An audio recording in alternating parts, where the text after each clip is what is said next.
If you're pregnant and have scheduled a C-section, you may want to have a conversation with your OB about compression boots because they may actually help reduce the risk of dangerous blood clots or thromboembolism. So here to talk more about this is medical contributor Dr. Jacques Moritz. Dr. Moritz, thanks for being with us today. Good to be back. Okay, so first off, thromboembolism, what is that? Right. Well, it can happen to you and me. Okay. It's basically you develop a clot, usually starting in the legs, usually in the calves, from immobility, taking a long plane ride.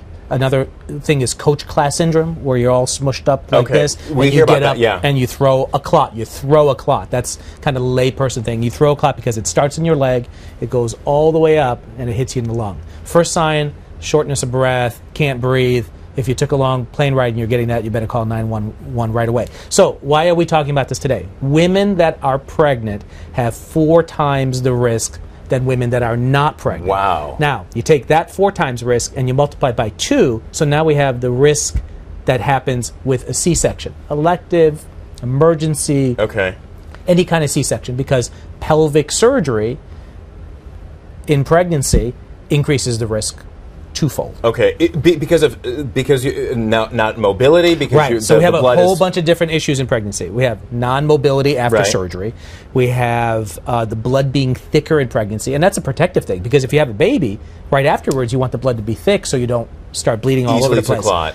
You have this big belly with a baby in it, and it's pressing on the major veins. So basically, the venous blood flow, which is coming back from the varicose veins and from the veins, is slowed down. So you have really a triad going on. And you've put on weight, which is another one. So you have really everything you need to develop a clot, and clots do form. Can you believe it's the #1 cause of maternal mortality in this country? And it happens. I mean, it's terrible. Thromboembolism. Right. It's the blood clot that starts up in the legs and moves up and goes into the lungs, and then the blood can't go to the lungs. And I hate to say it this way, but it's lights out, and it's like this. And it's an instant. It happens just that quickly. It is. So these compression boots, then? Yeah, what let's take a look at them.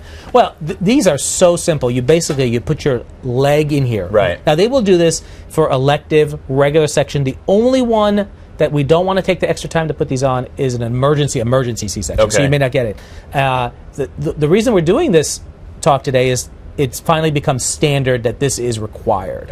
Hospitals have been doing it like some yes, some no, but this is going to be standard. It's finally, you put your legs in here, you cover this up, you have this little tube, it clicks to a machine, and all it does, pumps in air, releases air. Pumps in, it's a massage. It's almost like those infomercials to get the blood flowing, squeeze the blood out of the calves and keep it moving so it doesn't pool in there. And this is not only during the procedure, but this is also after as well. Very good point. This is so you're going to get these put on the minute they put the catheter in. They'll put these in. It's standard right now. And they'll turn on the machine, keep it on during the operation, and keep it on until you can get walking up and down really well. Then you don't need them anymore. Really? Okay, so for a couple days afterwards, or is it usually longer the term? First 24 to 48 hours, depends on how soon you can get out of bed after a C-section. But once you're mobile, your leg is doing the same thing because every time you take a step, your muscle is squeezing down. But when you're lying in bed, not moving, nothing's happening. And again, this is for C-section. This is not for natural birth. You don't need this for natural birth. That'd be because you're up walking around right after a natural birth. So that's the major thing. In the C-section, the fact that you're in there around all these blood vessels, touching them and all that, that's really what increases the risk more so than just being pregnant. You know, and I were talking about this a little bit earlier on. I mean, it's amazing the fact that obviously during the actual C-section, that's something that you would, find most attention to this, but afterwards, though, that 24 hours or 48 hours afterwards, also a critical point. I would really encourage any woman that's going to be coming in to a hospital. It's when you're having a C-section, your mind's on so many things. Right. Well, try to make sure that they put these on. $14 can save your life. Right. Okay. And that's something obviously talk to your doctor about before you're actually getting right. There. What's your, if somebody's watching, what's your policy if I need a C-section? What do you use to prevent clots?